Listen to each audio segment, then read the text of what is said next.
हमने प्रॉब्लम लिया है find the common factors of the following term. तो टर्म हमारी है x Y and X square Y. हमारी टर्म क्या है? तो X Y and X square Y. तो अगर हम इसको सॉल्व करते हैं तो इसको सॉल्व कैसे करेंगे? तो एक्स वाई को क्या लिख सकते हैं? हम इसको लिख सकते हैं एक्स मल्टीप्लाइड बाय वाई, और ये इसको लिख सकते हैं एक्स इंटू वाई। तो इस केस में हमें एक्स कॉमन मिल रहा है, एक्स कॉमन मिल रहा है, वाई कॉमन मिल रहा है, वाई कॉमन मिल रहा है। तो एच जो है यानी कि कॉमन जो फैक्टर है, तो ये इसके क्या आ जाएगा? X into Y, X common, Y common. तो इसका एच आ जाएगा एक्स वाई। तो इन दोनों में एक्स वाई कॉमन आ रहा है। अगर मान लीजिए एलसीएम अगर हम लेते थे तो एलसीएम क्या होता था इसका? H C F multiplied by remaining factor. तो एच कितना है? एक्स वाई है, एंड उसका रिमेनिंग टर्म कितना है? एक्स है ये। तो अगर ये एक्स है तो इसका एलसीएम हो जाएगा एक्स स्क्वायर वाई। प्रॉब्लम है हमारा 5x³ y square minus 4x square y square. तो इसके हमें क्या निकलना है? तो इसके हमें कॉमन टर्म निकलने हैं। तो अगर हम इसको सॉल्व करते हैं तो पहला टर्म है हमारा 5x³ वाई स्क्वायर। तो पहला टर्म है 5x³ वाई स्क्वायर है। अगर हम इसके टर्म निकालते हैं तो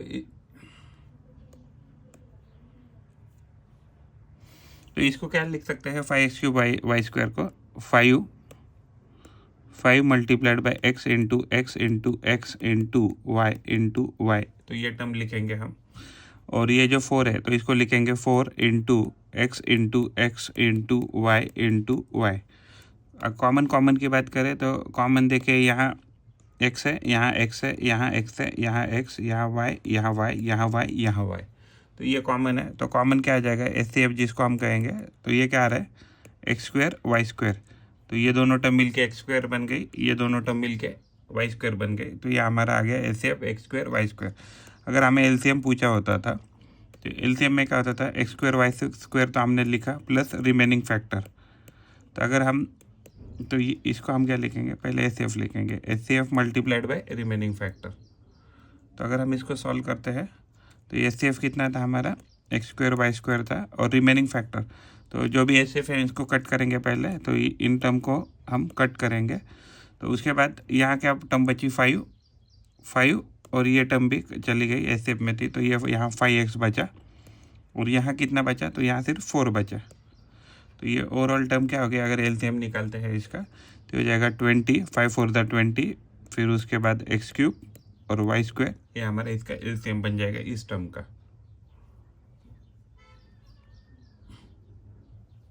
हमारी टर्म है 36x⁴ वाई स्क्वायर, एंड दूसरी टर्म है 6x³ वाई। तो हमें इसका क्या निकलना है? कॉमन फैक्टर निकलना है। तो हमें ये समझ में आ रहा है कि ये 6 है और ये 36 है और ये 6 है।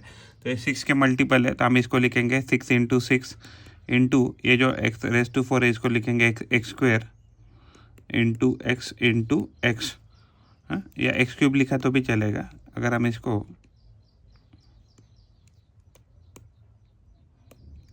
अगर हम x³ लिखते हैं, x³ इंटू एक्स लिखते हैं, और इसको y इंटू वाई लिखते हैं, और नीचे की टर्म थी 6 into x³ multiplied by Y. तो इससे क्या हो जाएगा? तो देखिए यहाँ एग्जैक्टली 6 कॉमन है, 6 कॉमन है, x³ कॉमन है, x³ कॉमन है, y कॉमन है, y कॉमन है। तो जो हमारा एच आने वाला है, तो हमारा एच आएगा इसका। तो एच था 6x³ वाई, और जो हमारा एलसीएम आएगा, तो एलसीएम क्या आएगा हमारा? तो एलसीएम के केस में तो देखिए एग्जैक्टली ये जो कॉमन टर्म हमने निकाल लिया, तो हम इसको पहले कंसिडर नहीं करना। तो इसका फार्मूला होता है H multiplied by remaining factor. तो अगर हम इसको सॉल्व करते हैं, एच है हमारा x³ वाई, और रिमेनिंग फैक्टर में देखिए यहाँ क्या बचा? x बचा, और यहाँ y। तो यहाँ एक्स वाई बचा, यहाँ कुछ नहीं बचा है, तो कुछ नहीं लिखना है। तो हाँ, तो यहाँ कुछ भी नहीं था, तो इसको हम कट कर देंगे। तो ओवरऑल हमारा जो टर्म बना, तो ये क्या बना? 6x⁴ वाई स्क्वायर जो है, तो ये हमारा इस टर्म का एलसीएम बन गया। हमारा टर्म है 8x y³ एंड दूसरा टर्म है 12x² वाई स्क्वायर। तो अगर हम इसको ऑब्जर्व करें तो ये जो दो टर्म है तो ये 4 के मल्टीपल है, तो इसको हम 4 के मल्टीपल में लिखेंगे। तो ये जगह 4 इंटू 2 इंटू एक्स और इंटू वाई क्यूब को लिखेंगे वाई स्क्वायर इंटू वाई, क्योंकि यहाँ वाई स्क्वायर है इसलिए हमने ऐसा किया। और जो नीचे का टर्म ये आ जाएगा 4 into 3 into x into y square. तो देखिए कॉमन क्या क्या आ जाएगा, 4 कॉमन है, एक्स कॉमन है, वाई स्क्वायर कॉमन है। तो जो हमारा एच सी एफ आएगा, तो एच सी एफ हमारा क्या आएगा, तो हमारा एच सी एफ आएगा 4xy स्क्वायर जो है, तो ये हमारा एच सी एफ आ जाएगा। तो जैसे एच सी एफ आया तो हम इसको इन टर्म को कट कर देंगे। तो इनको कट करने के बाद जो भी टर्म बचेंगी उससे हम क्या निकालेंगे, एलसीएम निकालेंगे। तो एलसीएम क्या होता है, एलसीएम होता है H C F multiplied by remaining factors. ठीक है, तो एच सी एफ था हमारा 4xy स्क्वायर था। तो ऊपर देखे तो ऊपर क्या कौन सी टर्म बची है, 2 बची है और y, तो ये मल्टीप्लाइड बाय 2y करेंगे। और नीचे देखेंगे 3 इंटू एक्स, तो 3 इंटू एक्स, तो ये टर्म बची है। तो ओवरऑल नंबर का मल्टीप्लाई करेंगे, 4 टू द 8, 8 3 द 24, तो ये 24 आ गया। उसके बाद ये एक्स यहाँ है और यहाँ एक्स है, तो ये एक्स स्क्वायर हो जाएगा। वाई इधर है, वाई स्क्वायर और वाई, तो ये वाई क्यूब हो जाएगा। तो ओवरऑल हमारा टर्म बन गया 24 एक्स स्क्वायर वाई क्यूब। तो ये हमारा इस टर्म का एलसीएम बन गया।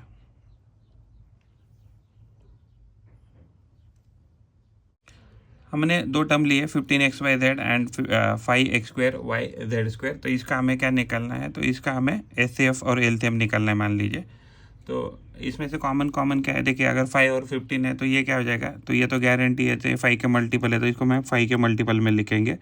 फिर इसको x into y into z ये टर्म है, और नीचे जो है 5 इंटू एक्स लिखेंगे एक्स स्क्वायर को, और y को y रखेंगे और z को z इंटू जेड रखेंगे।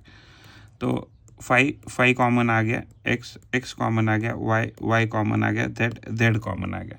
तो हमारा जो एचसीएफ है, तो एचसीएफ क्या आ गया, 5xyz आ गया, राइट। अगर हम एलसीएम की बात करते हैं तो एलसीएम क्या आ जाएगा, तो इसको पहला कट करेंगे। ओके, तो यहाँ देखें इसका फार्मूला होता है HCF multiplied by remaining factors. तो अगर हम इसको सॉल्व करते हैं तो एचसीएफ था हमारा 5xyz, और रिमेनिंग फैक्टर देखें यहाँ क्या बचा 3, तो ये 3 हमने लिखा। और यहाँ क्या यहाँ बचा x और यहाँ z, तो ये क्या बचा, x और z बच गया। तो ओवरऑल ये हो जाएगा 5 3 द 15, x और x स्क्वायर हो जाएगा मल्टीप्लिकेशन में, ये y कुछ नहीं है तो यहाँ y लिखेंगे, z और z, तो ये z स्क्वायर हो जाएगा। तो ये हमारा इस टर्म का एलसीएम आ गया। हमारा टर्म है 6p² QR, और दूसरा टर्म है 9p³ Q² R², और तीसरा टर्म है 12p² Q³ R²। तो अगर हम इसको सही से ऑब्जर्व करें तो ये 3 का मल्टीपल है, ये भी 3 का मल्टीपल है, और ये भी 3 का मल्टीपल है। तो हम इसको पहले 3 के मल्टीपल में लिखेंगे, तो हो जाएगा 3 2 ज़ा, और p² है तो p² सब में ही है, तो हम p² वैसे ही रखेंगे। फिर q है तो q सब में है, तो हम q को वैसे ही रखेंगे और मल्टीप्लाइड बाय r करेंगे। तो ये जो है, तो ये ना हो जाएगा 3 इंटू 3 इंटू p³ को क्या लिखेंगे, p² इंटू p लिखेंगे, और क्यू स्क्वायर को q इंटू q लिखेंगे। और जो r² है, तो r² है, इसको r इंटू r लिखेंगे। और जो हमारा नीचे का टर्म है तो 12, इसको लिखेंगे 3 इंटू 4, और p² को वैसे ही रखेंगे। क्यूब है तो इसको q इंटू q लिखेंगे, और r² को r इंटू r लिखेंगे। तो देखिए अगर हमें इसमें अगर कॉमन निकालना है तो कॉमन में हमें क्या करना है, तीनों में जो कॉमन है वही निकालना है। तो यहाँ 3 है, यहाँ 3 है, यहाँ 3 है, तो ये कॉमन आ जाएगा। p² यहाँ है, p² यहाँ है, p² यहाँ है, इसमें q है, इसमें q है, और इसमें मान लीजिए ये q था ना, तो इसमें भी q है मान लीजिए, तो ये भी q है, तीनों में q है, r और r। तो जो हमारा एचसीएफ आने वाला है इसमें, तो ये क्या आ जाएगा, 3p² QR।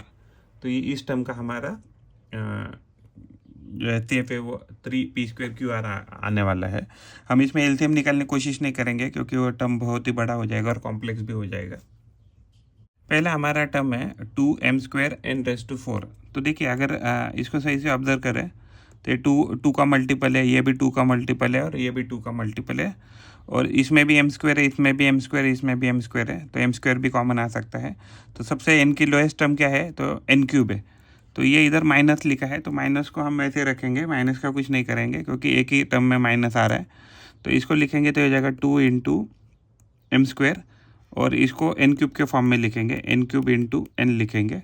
जो नीचे का टर्म है -4 वैसे ही रखेंगे, ये 2 इंटू 2 लिखेंगे, एम स्क्वायर वैसे ही रखेंगे, और इसको भी एन स्क्वायर के फॉर्म में लिखेंगे क्योंकि एन स्क्वायर सब में एन क्यूब है ना, सॉरी, तो इसको एन क्यूब इंटू 1 ऐसे लिखेंगे। और जो नीचे का टर्म है तो क्या आ जाएगा 2 इंटू 4 इंटू एम इंटू फिर ये एन क्यूब हो जाएगा। तो अगर हम इसको सही से अगर देखें तो यहाँ 2 आ रहा है, यहाँ भी 2, यहाँ भी 2, तो एम स्क्वायर था तो इसको करने की ज़रूरत नहीं थी, ये एम स्क्वायर था, यहाँ भी एम स्क्वायर है और यहाँ भी एम स्क्वायर है, एन क्यूब यहाँ है, एन क्यूब यहाँ है और एन क्यूब यहाँ भी है। तो अगर हम एचसीएफ की बात करें तो एचसीएफ क्या आ रहा है 2 एम स्क्वायर एन क्यूब जो है, तो ये हमारा इस पर्टिकुलर केस में एचसीएफ या कॉमन फैक्टर आने वाला है। पहला हमारा टर्म है 27 एम क्यूब एन क्यूब, और दूसरा टर्म है -18 एम स्क्वायर एन क्यूब, तीसरा टर्म है 75 एम क्यूब, और ये एन स्क्वायर चाहिए, एन स्क्वायर है। तो ये हमारा टर्म दिया है। तो अगर हम इसको ऑब्जर्व करें जो ये नंबर है तो ये क्या है 3 के मल्टीपल है, तो हम इसको 3 के टर्म्स में लिखने की कोशिश करेंगे। देखो सबसे लोएस्ट एम का टर्म एम स्क्वायर है तो इसको हम एम स्क्वायर के टर्म में लिखेंगे, और सबसे जो लोएस्ट टर्म है वो हमारा एन स्क्वायर है तो इसको एन स्क्वायर के टर्म में लिखेंगे। तो अगर इसको 3 के मल्टीपल में लिखेंगे तो हो जाएगा 3 इंटू 3, और ये हो जाएगा एम स्क्वायर इंटू एम के स्क्वायर में इसलिए लिख रहे हैं क्योंकि लोएस्ट टर्म हमारा एम स्क्वायर है, तो जो कॉमन आ सकता है। और ये क्या है एन स्क्वायर इंटू एन, क्योंकि एन स्क्वायर भी हमारा लोएस्ट टर्म है। तो ये जो है माइनस को वैसे रखेंगे तो हो जाएगा 6 इंटू 3, ये हो जाएगा m square into n cube. तो एन क्यूब को हम क्या लिखेंगे एन स्क्वायर इंटू एन, और नीचे जो है तो ये हो जाएगा 25 इंटू 3, फिर ये आ जाएगा एम स्क्वायर इंटू एम, और फिर आ जाएगा एन स्क्वायर। कॉमन की बात करें तो देखिए यहाँ 3 आ रहा है, यहाँ भी 3 आ रहा है, यहाँ भी 3 आ रहा है। तो एचसीएफ की बात करें तो एचसीएफ पहले तो 3 आ गया, उसके बाद ये एम स्क्वायर यहाँ, एम स्क्वायर यहाँ, एम स्क्वायर यहाँ, तो ये एम स्क्वायर यहाँ भी आ रहा है। उसके बाद एन स्क्वायर की बात करें, एन स्क्वायर यहाँ, एन स्क्वायर यहाँ, एन स्क्वायर यहाँ भी है, तो ये एन स्क्वायर आ गया। तो टोटल हमारा जो एचसीएफ आ गया 3 एम स्क्वायर एन स्क्वायर। तो ये जो टर्म है इसका हमारा कॉमन फैक्टर आ गया। हमने टर्म लिया है तो टर्म है हमारा ए एक्स स्क्वायर वाई, दूसरा है बी एक्स वाई स्क्वायर, और तीसरा है सी एक्स स्क्वायर वाई।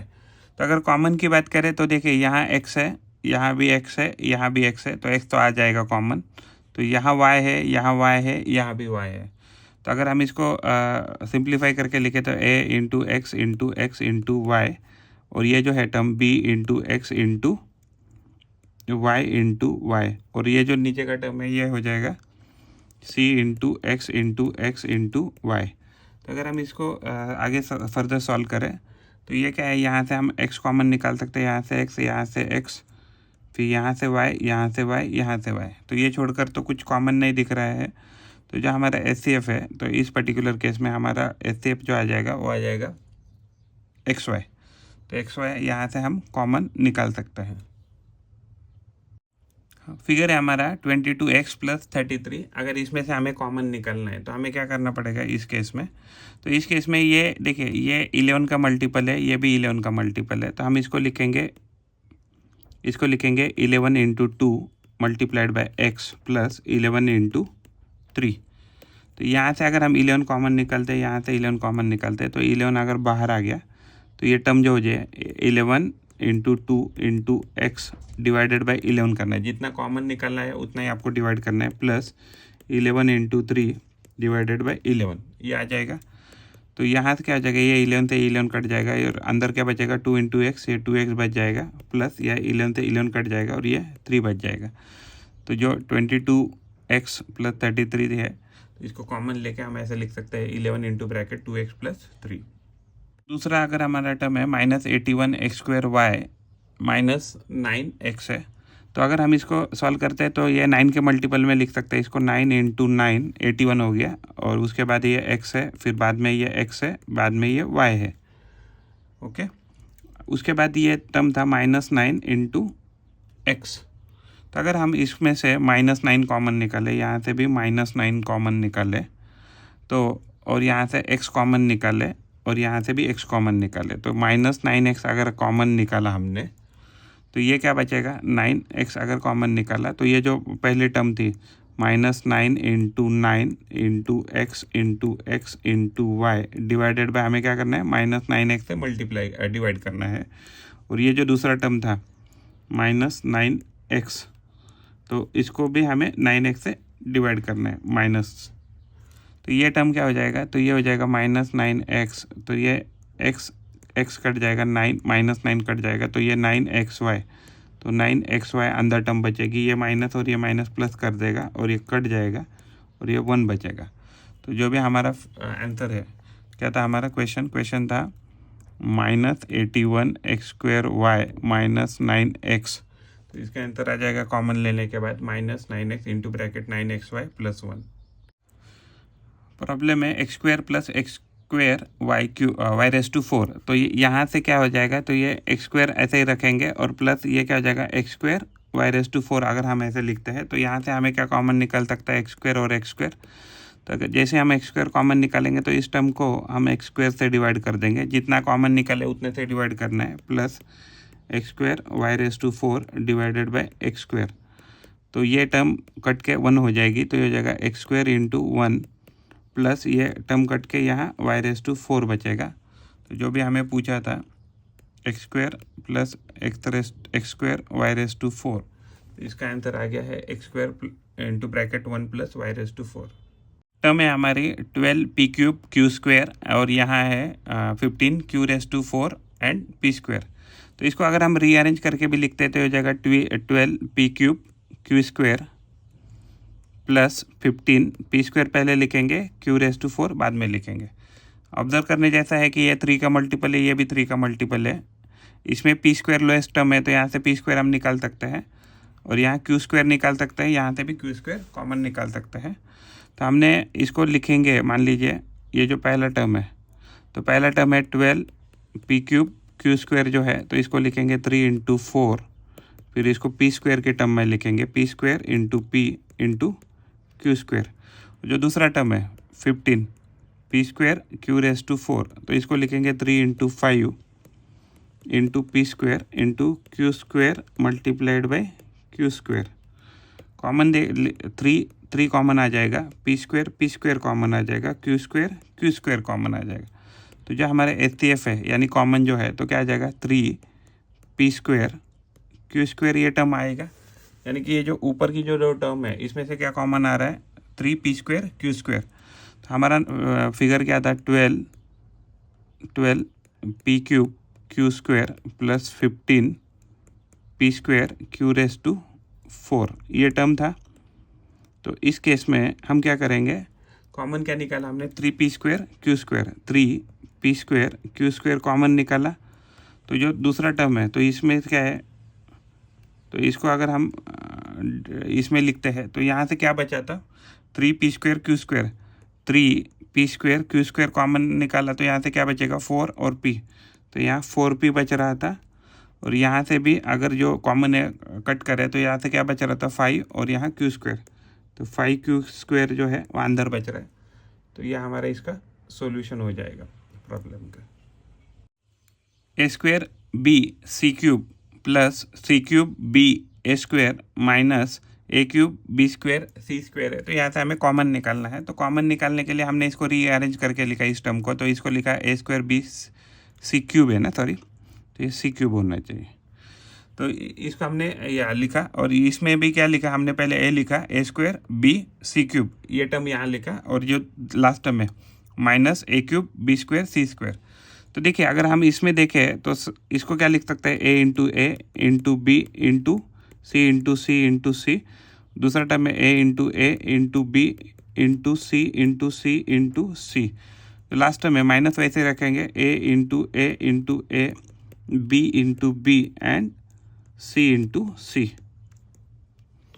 ओके, तो इसमें देखेंगे तो ये A common A common A common, वापस A common A common A common, B common B common, यहाँ बी कॉमन, और कुछ कॉमन नहीं आ रहा है ऊपर। ओके, यहाँ सी कॉमन सी कॉमन सी कॉमन, यहाँ सी कॉमन, यहाँ सी कॉमन, यहाँ सी कॉमन। तो जो हमारा एच सी एफ है, तो एच सी एफ क्या बन रहा है हमारा, ऐसे बन रहा है ए इंटू ए स्क्वेयर बी सी स्क्वेयर, ए स्क्वेयर बी सी स्क्वेयर। तो ये कॉमन बन रहा है, तो ये हम इसमें से कॉमन निकाल सकते हैं, तो इसको पहले कट कर देंगे। तो जैसे ही हमारा ये फिगर है ऊपर का, तो अगर हम ऊपर का फिगर जो है, तो क्या था हमारा फिगर, तो ये हमारा फिगर था। अगर हम इसको यहाँ रखते हैं तो ये क्या हो जाएगा, तो ये तो यहाँ से इस टर्म में से अगर हम क्या कॉमन निकालते हैं, हम यहाँ लिखते हैं कॉमन क्या निकाला हमने, ए स्क्वेयर बी सी स्क्वेयर। अगर इसमें से कट कीजिए जो जो हमने कॉमन निकाला है, तो ये कट किया, तो ये कट करने के बाद यहाँ क्या बचा सी, तो यहाँ हमने सी लिखा प्लस, क्योंकि प्लस ही था। तो यहाँ से अगर जो जो कॉमन निकाला है तो इसको अगर कट करेंगे तो यहाँ भी क्या बचा, यहाँ भी सी बचा।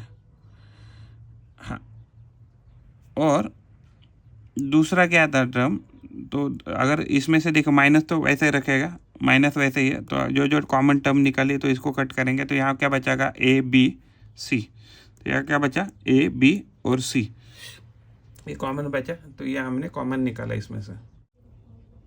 48 l m cube n square plus 64 l cube m n square minus 32 l square m square n square. तो ये अगर हम कॉमन निकालने की कोशिश करें तो हमें क्या ऑब्जर्वेशन होता है, ये 16 का मल्टीपल है, ये भी 16 का मल्टीपल है, ये भी 16 का मल्टीपल है। तो 48 l m cube n square जो है, तो इसको हम 16 के मल्टीपल में लिखेंगे तो हो जाएगा, तो ये टर्म बन जाएगा 16 इंटू 3। देखो एल अगर सबसे लोएस्ट टर्म है तो इसको एल ही लिखेंगे। तो अभी एम क्यूब की बात करें तो एम क्यूब के केस में तो ये एम सबसे छोटी टर्म है, तो हम इसको एम इंटू एम स्क्वायर लिखेंगे। क्यों, क्योंकि हमें एम सबसे छोटी टर्म मिल रही। और एन स्क्वायर की बात करें तो एन स्क्वायर यहाँ भी, एन स्क्वायर यहाँ भी, तो हम डायरेक्टली इसको एन स्क्वायर के ही टर्म में लिखेंगे। उसके बाद है 64 l cube m n square, तो इसको क्या लिख सकते हैं 16 इंटू 4 इंटू, तो देखो इसको हमने एल के टर्म में लिखा है तो इसको भी एल के लिखेंगे, एल इंटू एल स्क्वायर लिखेंगे। इसको एम है तो इसको भी एम के टर्म में लिखेंगे एम, और एन स्क्वायर है तो एन स्क्वायर के डायरेक्टली टर्म में लिखेंगे। बाद में क्या है 32 l square m square n square, तो ये माइनस 32 ऐसे रखेंगे एंड 16 इंटू टू लिखेंगे इस टर्म को, 16 इंटू 2। तो ये क्या बन जाएगा, तो ये एल इंटू एल लिखेंगे और एम इंटू एम लिखेंगे और एन इंटू एन लिखेंगे। तो ये सारे लिखने के बाद कॉमन देखेंगे तो कॉमन 16 16 16 आ रहा है, फिर एल एल एल आ रहा है, फिर एम एम एम आ रहा है, और फिर एन स्क्वायर, और यहाँ भी, यहाँ डायरेक्टली एन स्क्वायर लिखा रहता तो भी चलता था, हम यहाँ एन स्क्वायर लिखेंगे। तो ये यहाँ क्या आ रहा है कॉमन, तो यहाँ आ रहा है एन स्क्वायर। तो ओवरऑल देखें एस सी एफ क्या आ रहा है, तो कॉमन जो है, तो कॉमन आ रहा है 16 l m n square, 16 l m n square है। तो जो भी हमें ये प्रॉब्लम दिया था, तो ये प्रॉब्लम अगर हम इसको कॉपी करके यहाँ लिखते हैं, ओके, तो यानी कि इनडायरेक्टली क्या दिया था हमें, अगर हम इसको इसमें से कॉमन निकालते हैं,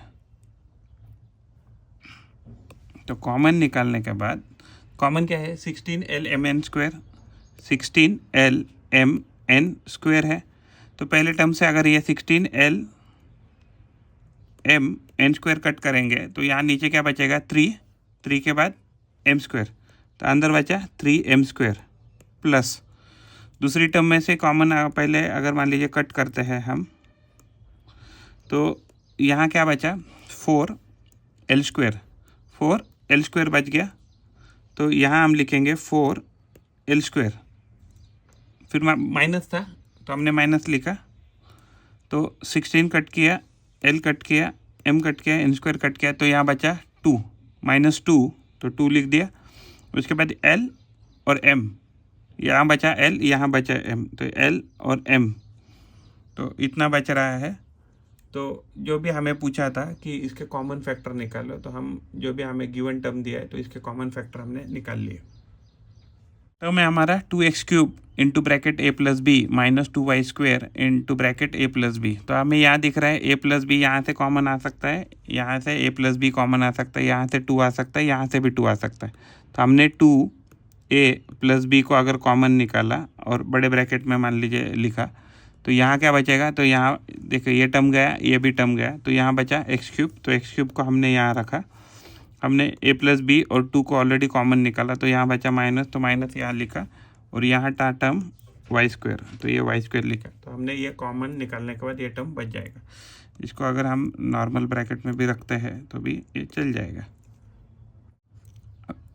18a² b² minus 24a² b और 30ab²। तो अगर हम यहाँ से अगर 6 के मल्टीपल में लिखते हैं, तो अगर 6 बाहर निकाला, तो यहाँ से 6 बाहर निकाला, a² का टर्म है नहीं, यहाँ a का टर्म है, तो हम यहाँ से सिर्फ a कॉमन निकाल सकते हैं। फिर b यहाँ सबसे लोएस्ट टर्म है, तो यहाँ से b कॉमन निकाल सकते हैं। अगर तो इसको मान लीजिए 6 ऑलरेडी कॉमन निकाला, तो यहाँ 3 बचेगा, और इसमें से a² में से a निकाला है तो यहाँ a बचेगा, और यहाँ b² में से b निकाला है तो b बचेगा। माइनस 24 में से 6 बाहर है तो 4 अंदर चला जाएगा, मीन्स अंदर रहेगा, और यहाँ a² से a निकाला है तो यहाँ a बचाएगा, और यहाँ b निकाला है तो यहाँ कुछ नहीं बचेगा। प्लस तो 6 बाहर है तो ये 6 5 30, तो यहाँ 5 बचेगा, यहाँ a है तो a तो ऑलरेडी बाहर है, और b² में से b बाहर है तो यहाँ b बच जाएगा। तो ये हमारा इसका सॉल्यूशन हो जाएगा। 14 into bracket x minus 4y का cube bracket cube minus 21 into 4 minus xy। तो यहाँ से एक ब्रैकेट x माइनस 4y हम निकाल सकते हैं, इसमें से भी x माइनस 4y कॉमन निकाल सकते हैं। तो ये 7 2 दा है और ये 7 3 दा है, तो ये इसमें से 7 कॉमन निकाल सकते हैं। तो हम क्या करेंगे, 7 कॉमन निकाला, इसमें से 7 कॉमन निकालने के बाद ये जो ब्रैकेट है x माइनस 4y जो है, तो ये कॉमन निकाला। ये निकालने के बाद अंदर के जो ब्रैकेट है, यहाँ क्या बचेगा, x minus 4y bracket square बचेगा, माइनस यहाँ 2 भी बचेगा, क्योंकि 2 भी है तो यहाँ 2 भी बचेगा। 7 2 है ना, तो यहाँ 2 बचेगा अंदर पहले ब्रैकेट में, माइनस तो यहाँ 7 के मल्टीपल में यहाँ 3 बचेगा, 7 3 था, और ये पूरा ब्रैकेट बाहर है तो अंदर 1 बचेगा। तो ओवरऑल ये हमारा कॉमन लेने के बाद ये टर्म बन जाएगा। इसमें से कॉमन निकालना है, तो ये 3 का मल्टीपल है, तो 3 4 था और ये 3 5 था, तो यहाँ इसमें से 3 कॉमन निकालेंगे। देखो यहाँ भी p³ है और यहाँ p² है, तो मिनिमम टर्म p² है, तो p² को कॉमन निकाला। q की बात करें तो q यहाँ क्यूब है, यहाँ q⁴ है, तो यहाँ हम q³ भी बाहर निकाल सकते हैं। तो पहले टर्म से अगर हमने 3 कॉमन निकाला तो यहाँ क्या बचेगा, 3 4 था, तो यहाँ 4 बचा। p² निकाला है बाहर, तो यहाँ p³ में से p गया तो p बचा। तो q³ है तो q³ पूरा निकाला तो यहाँ 1 बचा, प्लस तो ये टर्म क्या बच जाएगा, तो ये बन जाएगा 3 5 था, तो यहाँ 5 बच जाएगा। और q⁴ है, तो q⁴ में से हमने q³ निकाला है तो यहाँ q बच जाएगा, और p² बाहर निकाला है तो ये p² है तो यहाँ 1 बच जाएगा। तो ओवरऑल इसको सॉल्व करते तो हो जाएगा 3p² q³, ये हो जाएगा 4p प्लस हो जाएगा ये 5q। तो ये हमारा टोटल कॉमन लेने के बाद फिगर बन जाएगा।